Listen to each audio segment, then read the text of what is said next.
Shalom, nous vous bénissons encore une fois dans le précieux nom de Jésus. Alors ici, nous sommes en train de parler depuis un certain temps de la prière. Nous parlons de ces thèmes, la prière tout court, mais nous voudrions bien aller plus loin, aller en profondeur, en largeur, en hauteur, pour comprendre ce que c'est la prière. Nous allons aller mollo avec le série de partage que nous sommes en train de faire. Précédemment, nous avions parlé de deux grands points sur ces grands thèmes de la prière. Le premier point, nous avions eu à faire quelques définitions concernant la prière. Nous avions dit, la prière, c'est la parole par laquelle on s'adresse à Dieu ou la demande faite à titre de grâce avec une sorte d'humilité.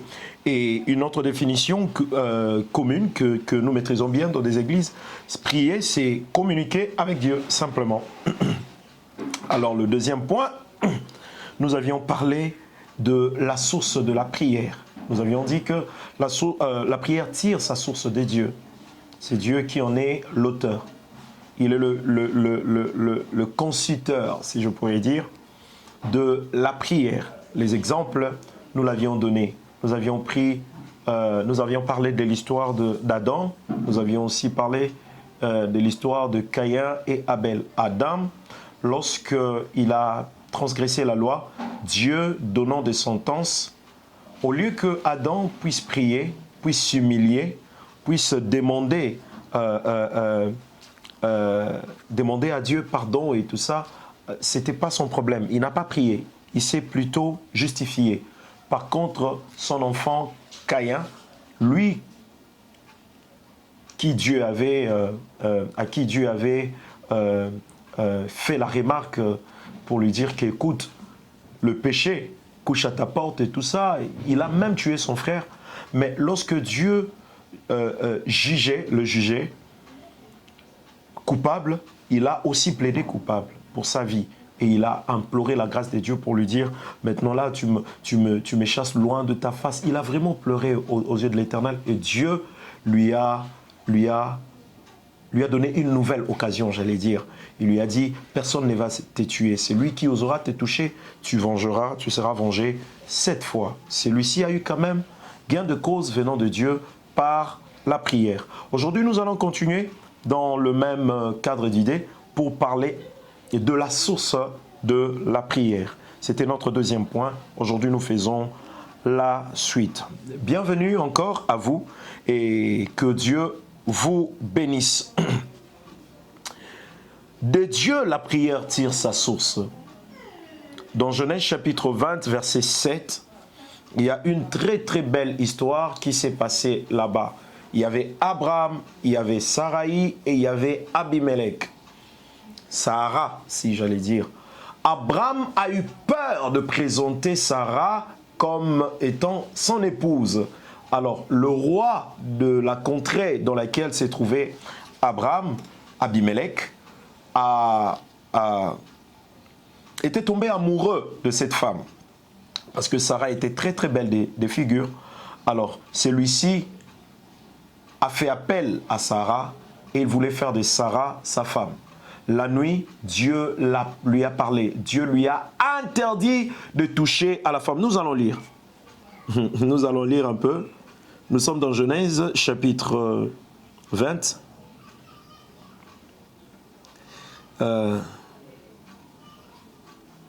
Chapitre 20, verset 3, pour être vite. Alors Dieu apparut en songe à Abimelech pendant la nuit et lui dit, « Voici, tu vas mourir à cause de la femme que tu as enlevée, car elle a un mari. » Abimelech, qui ne s'était point approché d'elle, répondit, « Seigneur, ferais-tu périr même une nation juste? Ne m'a-t-il pas dit, c'est ma sœur, et elle me n'a-t-elle pas dit, c'est mon frère? J'ai agi avec un cœur pur et avec de mains innocentes. » Il a prié. Abimelech a prié. A plaidé pour sa cause. Amen. Dieu lui a répondu en songe. Je sais que tu as agi avec cœur pur. Aussi t'ai-je empêché des péchés contre moi. C'est pourquoi je n'ai pas permis que tu la touchasses. Maintenant, rends la femme de cet homme, car il est prophète. Retenez, car il est prophète. Il priera pour toi. Retenez bien ça. Il priera pour toi et tu vivras.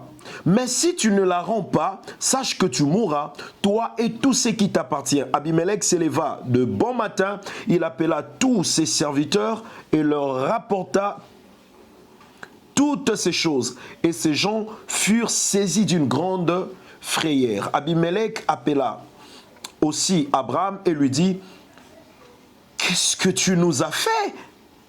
Et en quoi t'ai-je offensé? Que tu aies fait venir sur moi et sur mon royaume un si grand péché. Tu as commis à mon égard des actes qui ne doivent pas se commettre. » Et Abimelech dit à Abraham, « Quelle intention avais-tu agir de la sorte, pour agir de la sorte? » Abraham répondit, « Je me disais qu'il n'y avait... » Donc, c'est une longue histoire. Vous allez lire vous-même à la maison. Vous allez vous rendre compte à la fin. Abraham a prié pour Abimelech. Et Abimelech avait eu la vie sauve, lui, sa femme et ses servantes. D'ailleurs, les femmes d'Abimelech étaient tous tombées enceintes. Voilà. Pourquoi? Parce que Dieu a présenté Abraham auprès d'Abimelech comme si Abraham, comme étant son serviteur. Dieu a choisi Abraham et il a écouté la prière d'Abraham, cette prière qui avait béni Abimelech. Donc, la prière vient de Dieu. Alléluia. La prière tire sa source de Dieu. Dans Jérémie chapitre 29, versets 12 à 14, c'est Dieu lui-même qui demande au peuple de l'invoquer et le prier. Il promet même, Dieu promet même, de se laisser trouver lorsque la condition de le chercher avec tout son cœur est bien remplie. Il a dit, je me laisserai trouver à quiconque va me chercher de tout son cœur. Dieu se laissera trouver auprès de celui qui le cherchera de tout son cœur. Amen, amen. Donc la prière, lorsque vous cherchez la face de l'Éternel, c'est ça la prière. Elle tire sa source de Dieu, puisque ces mots venaient de la bouche de Dieu par la bouche de son serviteur. C'était ça. La prière tire sa source de Dieu. Et aujourd'hui encore, nous allons ajouter un autre point, une autre question qui nous serait demandée. Qui peut prier? Qui peut prier? Ah, là, quelqu'un va dire, ben, apôtre Pierre, tu en fais de trop. Hein. Qui peut prier? C'est tout le monde qui peut prier. Non, détrompe-toi. Tout le monde peut prier, mais la bonne prière, lorsque je parle de la prière, je parle de toute prière qui a son exaucement. Beaucoup prient, mais ne sont pas exaucés. Mais je parle d'une prière exaucée. Amen. Qui peut prier? Toute personne choisie, écoutez bien, ah, tokomo lobela maramamikoa, maintenant même. Qui peut prier? C'est toute personne choisie et éliminée par Dieu, car la prière est un processus qui nécessite une initiation et un enseignement auprès d'un maître. Voilà, on commence à changer un peu de couleur par rapport à ces messages de la prière. Qui peut prier? Je reprends. C'est toute personne choisie et éliminée par Dieu, car la prière est un processus qui nécessite une initiation, un enseignement auprès d'un maître. Alléluia. Gloire à Dieu. Alors pourquoi? Je pose maintenant deux questions pour éclairer cette affaire. Pourquoi être choisi par Dieu? La première des questions. La réponse est dans Romains chapitre 8, versets 29 à 30. Romains chapitre 8, versets 29 à 30. Je lis. Car ceux qu'il a connus d'avance, il les a aussi prédestinés à être semblables à l'image de son Fils, afin que son Fils fût le premier-né entre plusieurs frères, et ceux qu'il a prédestinés, il les a aussi appelés, et ceux qu'il a appelés, il les a aussi justifiés, et ceux qu'il a justifiés, il les a aussi glorifiés. Donc Dieu reste au centre comme sélectionneur principal à l'initiation.